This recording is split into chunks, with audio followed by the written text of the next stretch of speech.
Doctor calls for government support to fight cancer.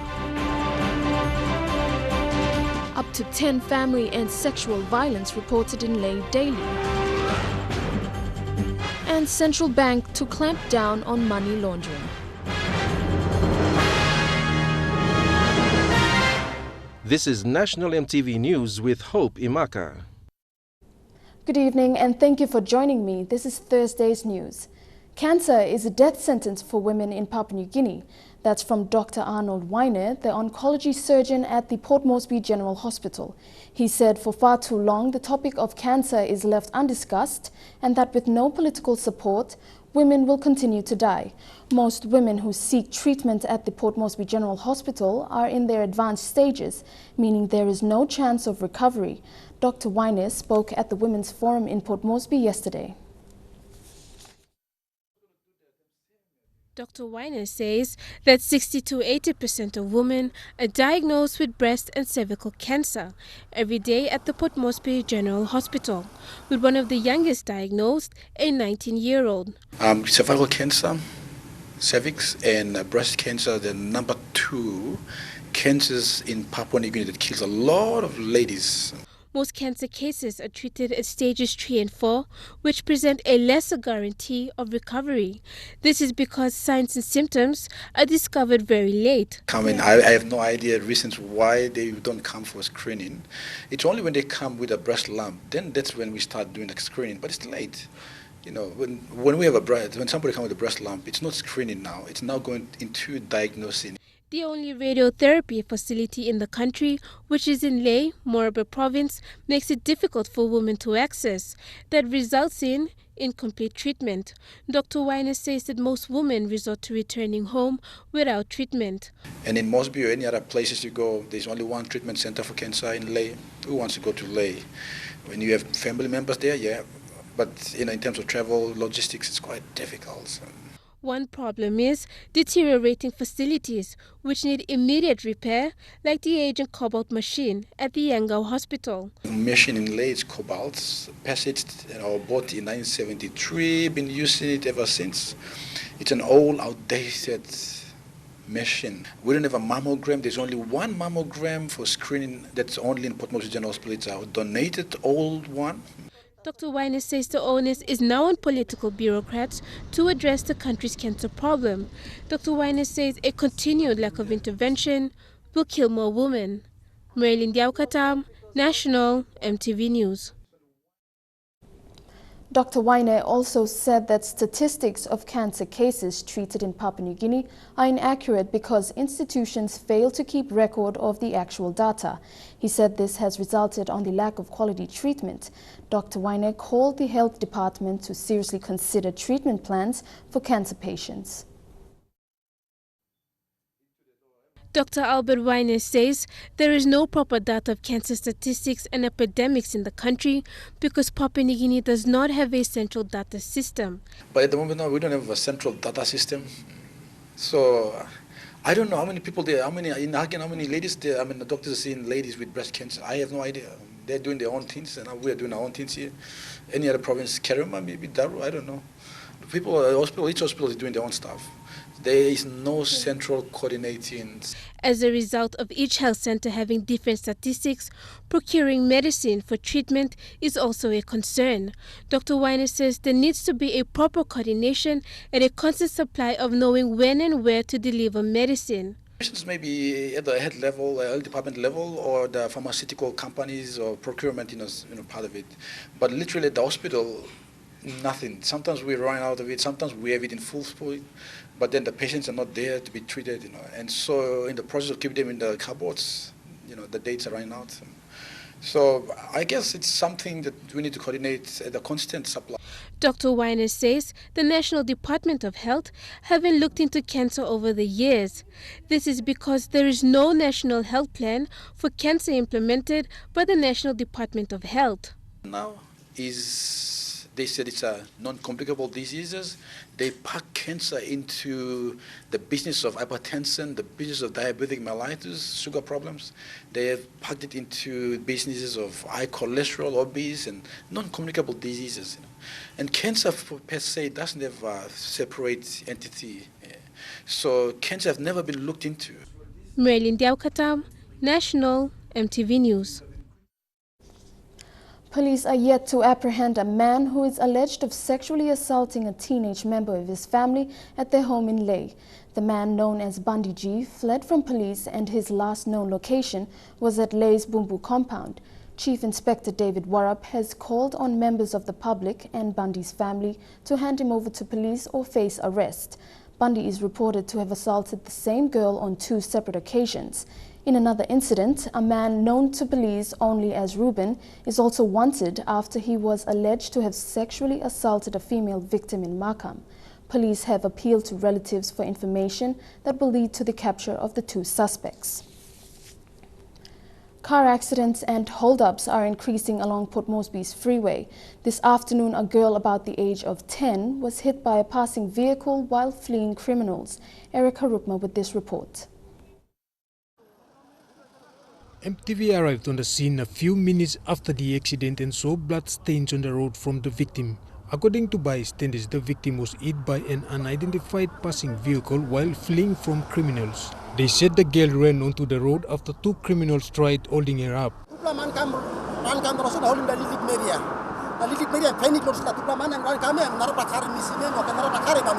Last week, a 15-seater IS bus overturned on the freeway. This incident placed a stern warning to Port Moresby residents to be more aware of criminal activities. Eric Arupma, National MTV News. At least 7 guard dog security men are still admitted at the Leh International Hospital following a clash between the guard dog security and settlers at 10 Mile in Leh on Saturday night. Police said the fight started after one of the guards was stabbed by a drunk settler living at a nearby settlement. It was reported that the intoxicated man asked the guard for money, stabbed him with a knife after the guard told him he had no money. 3 police personnel were at the scene to contain the situation but were outnumbered. Police have yet to identify suspects involved in the fighting because of the large number of men involved. Deteriorating staff accommodation at Leh's Bougainville prison and lack of housing has limited the ability of prison establishment to attract much-needed manpower. Funding to the prison has remained relatively stagnant over the last 5 years and accommodation allowed to deteriorate due to lack of maintenance. This is one of the main factors contributing to low morale amongst prison officers. The single staff quarters at Bougainville prison is a shadow of what it used to be. The prison administration has no funding for maintenance. The windows don't have flywire or louver blades. Accommodation has been allowed to deteriorate because of the lack of funding, and CS officers say morale is at an all-time low. Going back 4 years to 2013, CS officers and their families were living in houses that desperately needed maintenance. And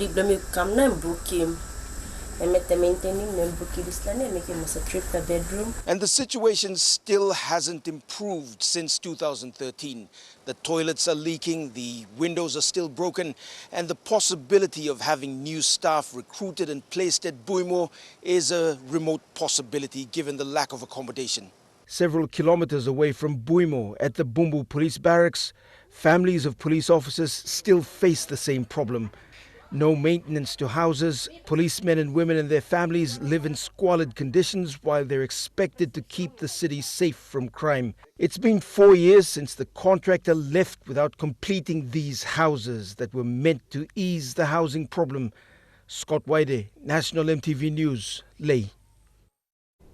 Dr. Lincoln Menda of Leh's Angao Hospital Family Support Center has revealed over 10 family and sexual violence cases get reported to the support center each day.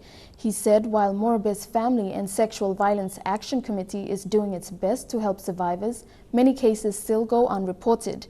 The support center at Angao is working within the provincial FSVAC to treat survivors of family and sexual violence and reduce cases, but with limited resources. This public health specialist from Leh's Angao Hospital says between 10 and 20 cases of family and sexual violence get reported to the Family Support Center for medical treatment, Enga Hospital's Family Support Center treats, refers and supports survivors of gender-based violence, but claims there are many cases that do not get reported.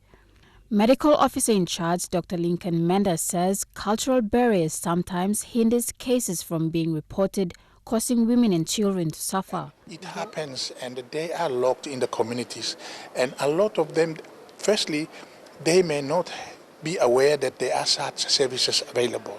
Okay. Secondly, it's because of the cultural norm. They are not supported. People may say that's a family problem. Though its operations are limited over 9 years, MSF, an organization of Doctors Without Borders, had helped Enga Family Support Center address violence issues with little help of protection services and weak justice systems from the government. Last year, Dr. Manda revealed over 1,600 cases of family and sexual violence within Morobe were reported. But Dr. Manda admits these could reach up to 3,000 with a complementary role MSF had given over the years. Most of these cases involve children. You know, the situation is not as optimal as it was. They had all the manpower and all the equipment and all the support and machinery such as motor vehicles for them to go around doing awareness, etc. in hotspots so that the survivors would come. But in this case, we don't have that support. Therefore, we are hopeful and we are waiting for assistance in terms of mobilizing us. Family and support centers around the country are doing the little they can to help survivors of family and sexual violence. Their main challenge, medical officers reveal, is the lack of equipment and resources available for their outreach programs. The inadequate response of the government towards family and sexual violence is putting a lot of lives at risk. Colin Barilai, National EMTV News, Leh. Robert Lee Lindsay was sworn in today following his appointment as Judge of the National Court and Supreme Court of Justice in PNG. Lindsay's appointment brings the number of permanent judges in PNG up to 36. Chief Justice Sir Salamo Injia said Judge Lindsay's appointment is timely and will help increase the delivery of justice services in the country. Judge Robert Lee Lindsay was sworn in at the Government House this morning after reciting and signing the Declaration of Office, Declaration of Loyalty, and the Judicial Declaration. From the Milne Province, Judge Lindsay graduated from the University of PNG School of Law in 2000 and was admitted to the bar the following year. Chief Justice Sir Salamo Injia said there are now 40 judges in PNG, 36 permanent judges and 4 in acting position. He said Judge Lindsay's appointment is a significant reinforcement in judicial service delivery. Sir Salamo said Judge Lindsay will be posted to Mount Hagen as its 3rd resident judge. The judiciary is embarking on a very ambitious program, I should say, to bring services closer to the people in the rural areas and in the provinces.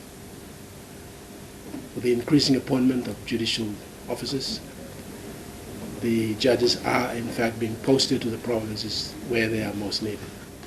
Judge Lindsay has practiced law for 14 years, mostly in private law practice, working his way up to be a partner. He's also served 2 years as an associate to a judge. He has appeared in numerous civil matters before the high courts.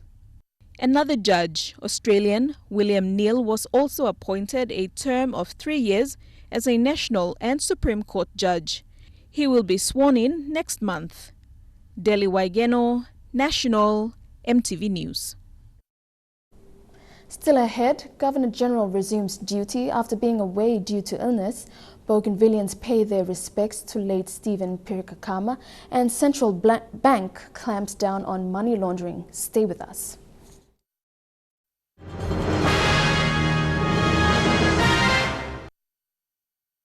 Welcome back to the news. Governor-General Grand Chief Sir Michael Ogyeo resumed duties today after being away for 5 months for health reasons. Sir Michael Ogyeo underwent bypass heart surgery at the Raffles Hospital in Singapore last October. Due to his condition, the GG was advised to stay away from work in order to make a full recovery. He travelled to Singapore last month for a medical review, and this morning Sir Michael was back in office after getting the all clear from his doctors. Autonomous Bougainville Government President Chief John Mommis has paid his last respects to Papua New Guinea's State Minister and South Bougainville MP late Stephen Pirka Kama. Chief Mommis described the late Kama as a man of few words and one of action, while adding that he would be irreplaceable. As a state minister, he ensured Bougainville was never forgotten in decision-making at the national level because he believed in change. Fabian Haklitz has more. Hundreds flocked into Buka Airport and Aropa to pay their last respects and bid farewell to one of Bougainville's most outstanding leader, the late Stephen Pirka Kama. The late Kama was the minister assisting the Prime Minister on constitutional matters and was the member for South Bougainville. The Bougainville Police Service accorded a guard of honor at Buka Airport and also Aropa Airport in respect for the national parliamentarian.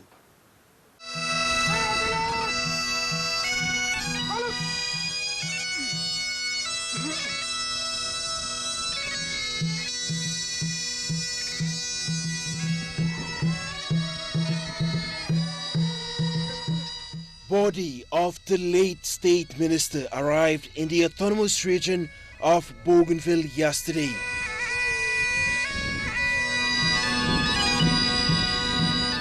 At the Buka Airport, the casket was then handed over to the autonomous Bougainville government by the national government speaker, Theo Zureno. It was received by ABG President Chief John Mommis. The casket was taken to the Bougainville House of Representatives chamber, viewed by ABG members and senior public servants. ABG Speaker Simon Pentano said Kama's death was a great loss to Bougainville, especially at this time when Bougainville is chartering its way forward to referendum. We pay tribute to the late member's life and recognize his successes, contributions, and the legacy he leaves behind. The casket was then flown to Kiata and uplifted on a chopper to Rabaulu village in CY, South Bougainville, where it will be laid to rest tomorrow. The late Stephen Pirka Kama's legacy will live on. Prime Minister Peter O'Neill has described the late Kama as a man of honesty, integrity, and loyalty to his duties as a national parliamentarian and also a Bougainville leader.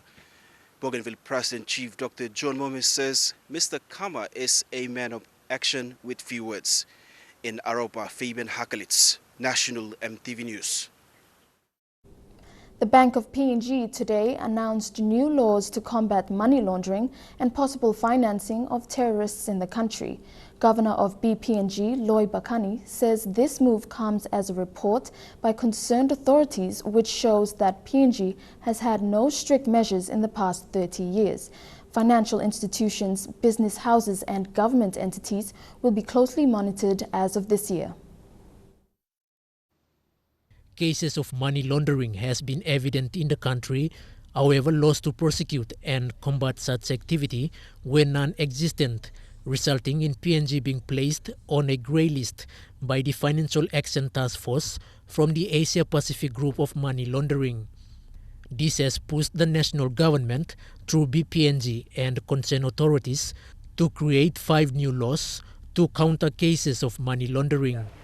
First one is the Anti-Money Laundering and Counter-Terrorism Financing Act 2015.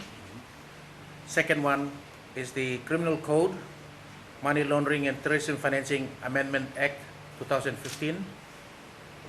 The Mutual Assistance in Criminal Matters Amendment Act 2015. That's the third one. Fourth is the Procedure of Crime Amendment Act 2015. And fifth is the United Nations Financial Sanctions Act 2015. BPNG Governor Loy Bakani announced that Financial Analysis and Supervision Unit, or FASU, will be handling the case before the matter is handed to police for further investigation.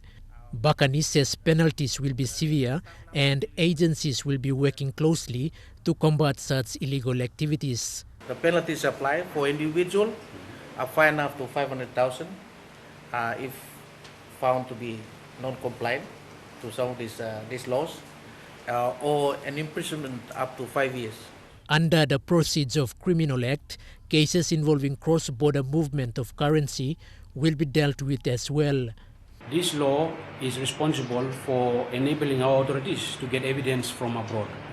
So say, for example, if someone commits an offense here and goes over to Singapore, we might be able to access the bank account details over there to get it through the relevant authorities. All these measures are said to erase PNG from the grey list and foster tougher penalties and laws to safeguard PNG's financial system and combat money laundering and financing of terrorism. And that is why government made a decision to form this committee and to take leadership and control over the efforts to try and put in place appropriate measures. A major public awareness campaign will be carried out by BPNG in the coming months. Quinten Alom, National EMTV News. And now looking at our finance news. The kina closed unchanged at $0.3280 US in the interbank market. At Bank South Pacific, your kina was buying $0.3205 US, $0.4365 Australian dollars, $0.2917 euro, and 36.14 Japanese yen. Looking at commodity prices at New York close, coffee and cocoa closed higher, gold closed lower, while copra closed the day unchanged. Palm oil closed lower, while crude oil and copper closed the day higher. And on the stock market, the Dow Jones closed at 34.24 points higher, the ASX closed at 59.891 points higher, and the All Ordinaries closed at 93.90 points higher. Stories making headlines overseas. When we return, stay with us.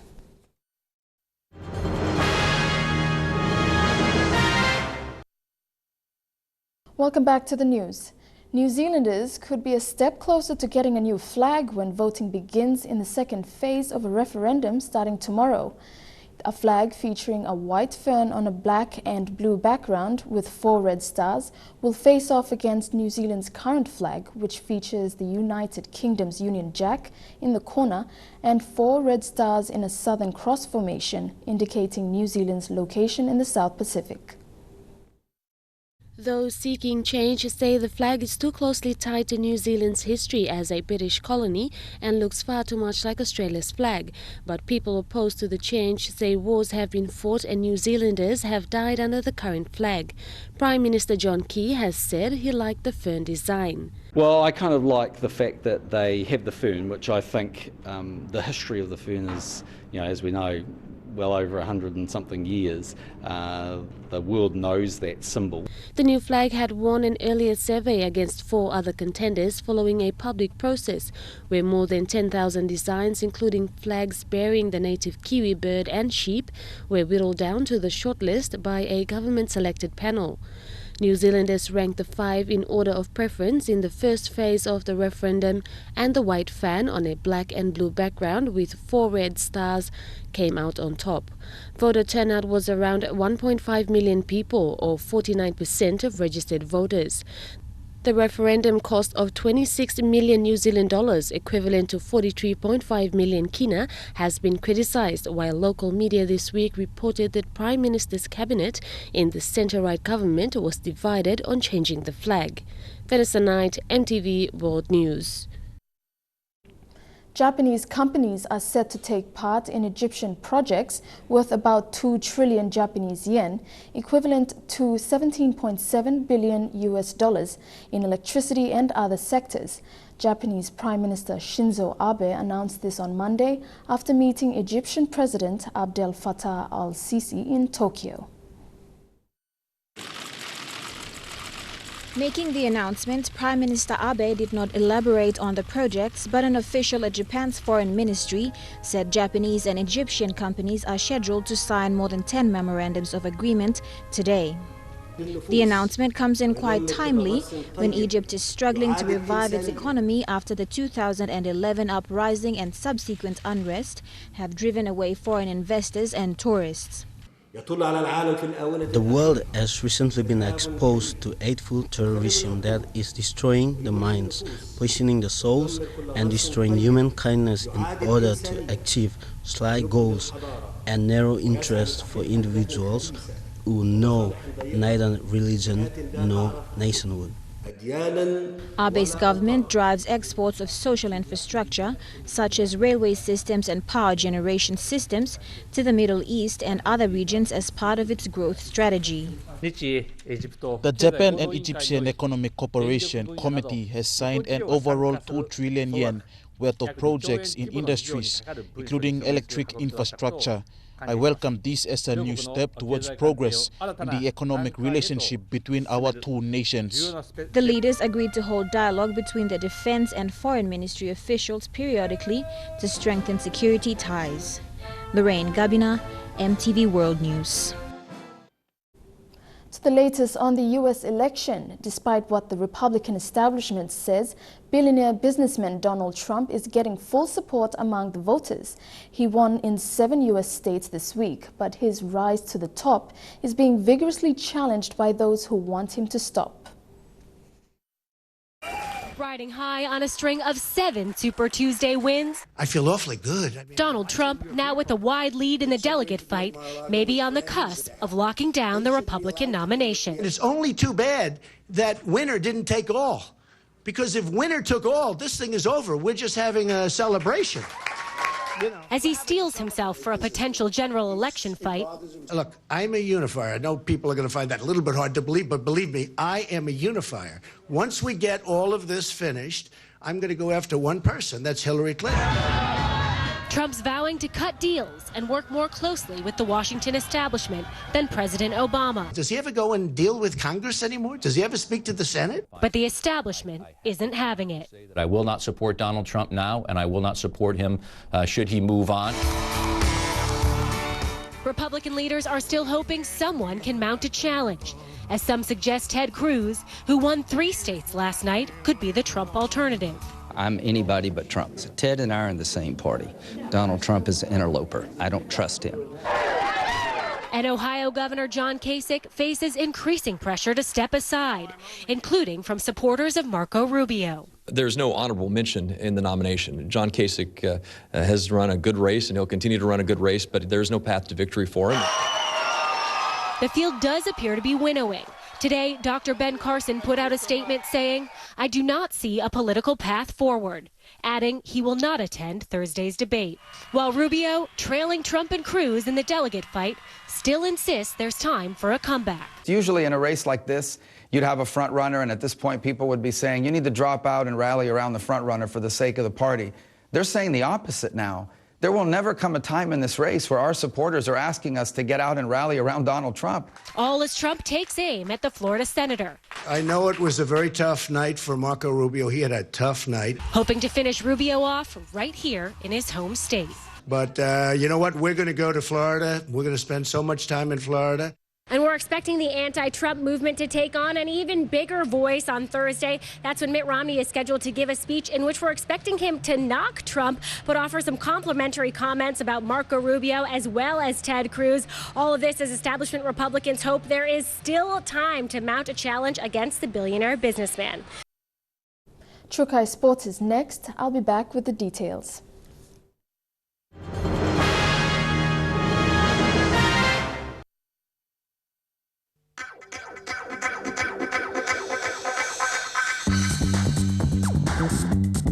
Chuchi Sports.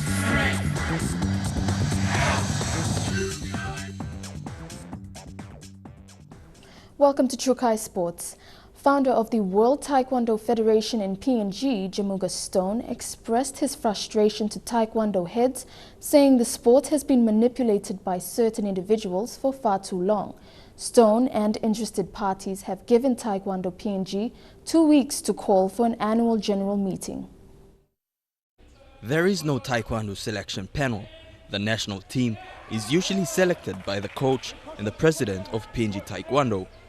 Stone said in a media release he is disappointed with the way national coach Edward Cashman is handling the national team. He congratulated Samantha and Maximilian Cashman for their qualification to the Rio Olympics, but the Taekwondo fraternity is not so excited and happy about their inclusion. These issues have been put to the Oceania Taekwondo Union President John Kotsifas and Vice President Master Stuart Lee. They are very disappointed that these issues have dragged on far too long.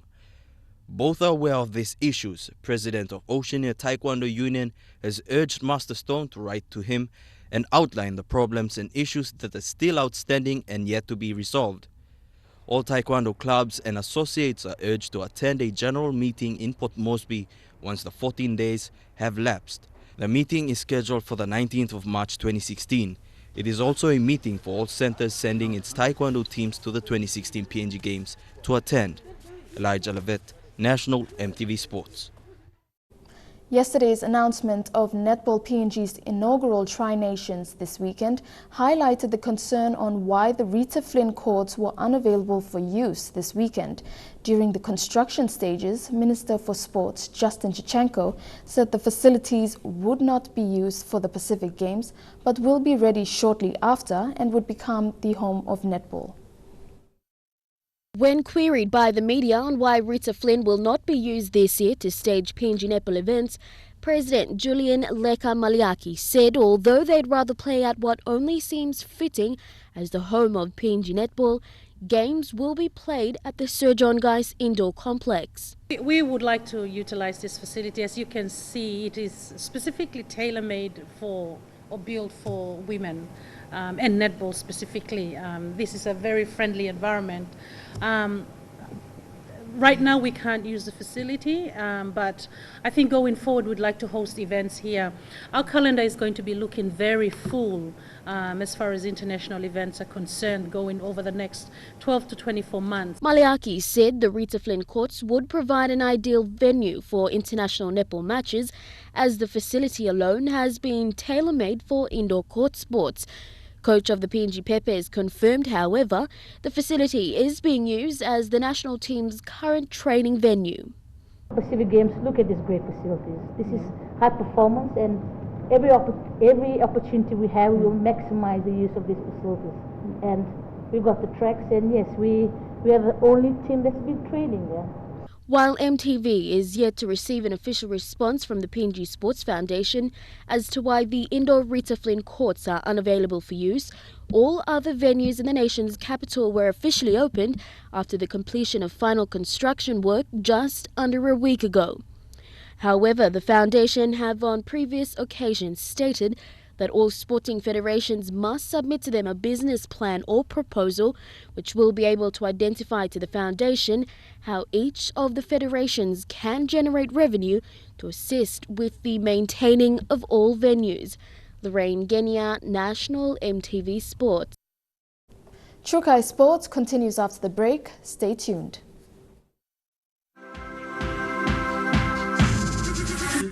Chuchi Sports. Welcome back to Chuchi Sports.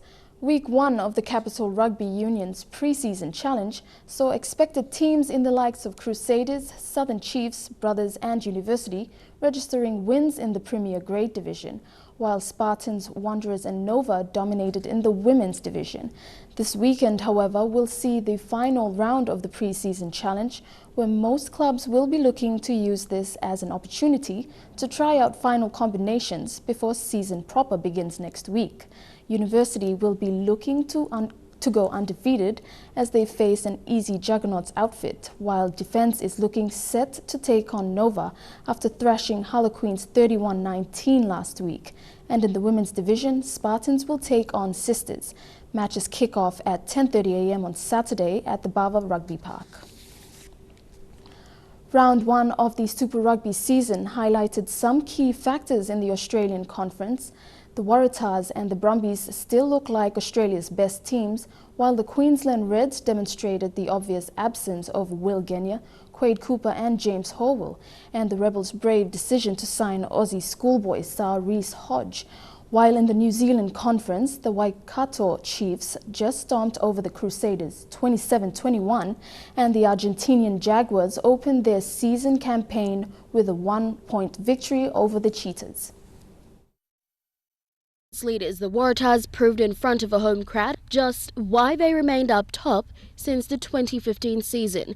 The New South Welshmen stormed out to a 20-0 lead over the Queensland Reds before setting for a final score of 30 points to 10. And it is a try, and it is the captain.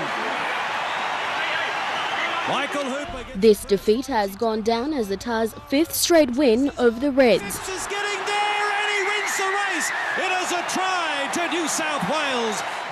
Kurtley Beale and David Horwitz were prominent in the backline, showing plenty of sparks as they outplayed current halves for the Reds' Nick Frisby and Jake McIntyre. The Reds' poor performance, however, was self-inflicted. Poor discipline in the forward pack led to 4 penalties in the first 8 minutes, forcing referee Angus Gardner to penalise the team twice in the full 80 minutes. Queensland's stumbling performance has forced fans to publicly dispute the signing of coach Richard Graham, blaming him for the team's declining performance. Whether they will be able to regroup for the match against the Western Force tomorrow evening on home soil at the Suncorp Stadium is a question that can only be answered on the final whistle. Lorraine Genia, National EMTV Sports. After the Tri-Nation Series this weekend, PNG Netball will be preparing the Peppies to take part in the Oceania Nations Cup in September. PNG will also be sending an under-21 team to compete in the Regional Netball World Cup qualifiers in New Zealand.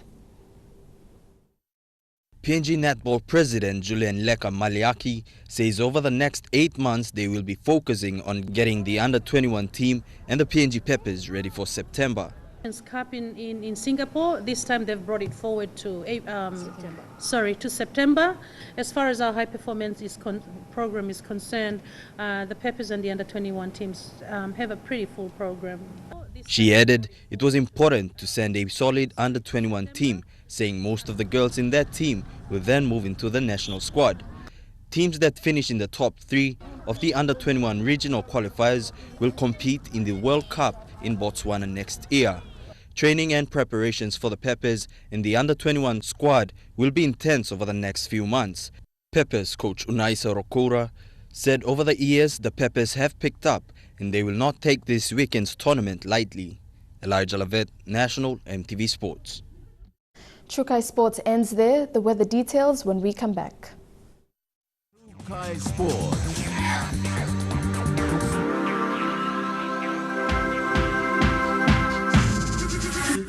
Chuchi Sports.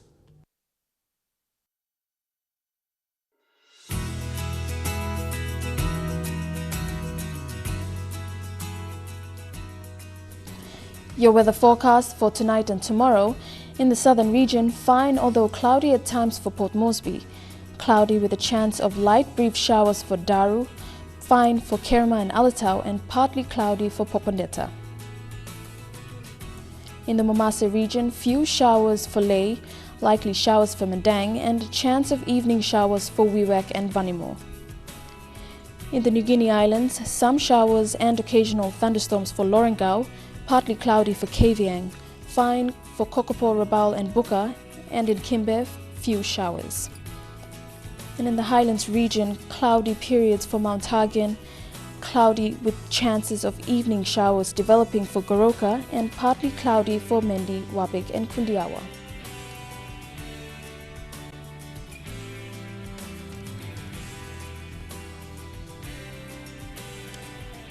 Forecast for small ships for the next 24 hours.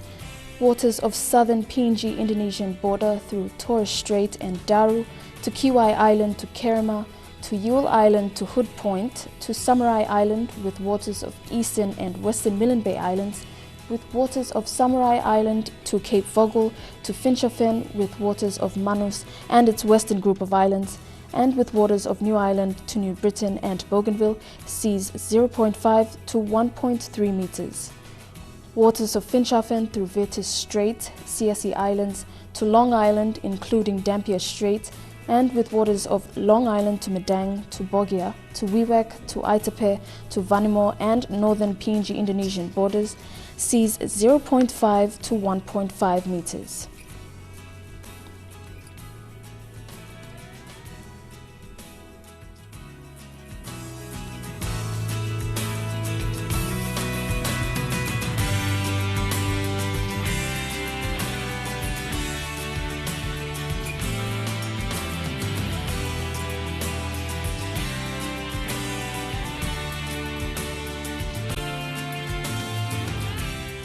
Forecast for PNG areas.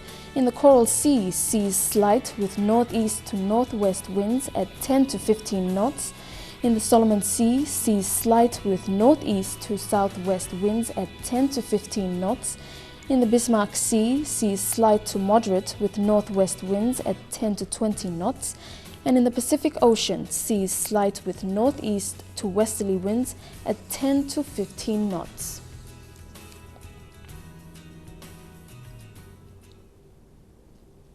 More on the U.S. elections. Here's a look at the race for the Democratic nomination of the White House between Hillary Clinton and Bernie Sanders. I am so delighted to be here with you in Florida. Hillary Clinton is eyeing the Florida primary in just 2 weeks as one of the key contests that could wind down the Democratic campaign. What a Super Tuesday! A big night sending 7 states and more than 500 delegates Clinton's way. Bernie Sanders' path may be narrowing, but after winning 4 states Tuesday night, he said any talk of Clinton locking up the nomination is premature. This is not a general election. It's not winner take all. But the Democratic race is sounding more and more like just that, a general election fight. America never stopped being great. We have to make America whole. Fill in what's been hollowed out. We have to make strong the broken places, restitch the bonds of trust and respect across our country. The patriotic cheers show that Donald Trump can fire up Democrats too. She didn't mention his name, but he's already invoking hers. You know, I watched Hillary's speech. She wants to make America whole again, and I'm trying to figure out what is that all about. Before any Clinton-Trump match takes shape, she has Sanders to contend with. He's pledging to stay in the race until the convention, with friendlier contests coming up in Kansas and Nebraska, Maine and Michigan.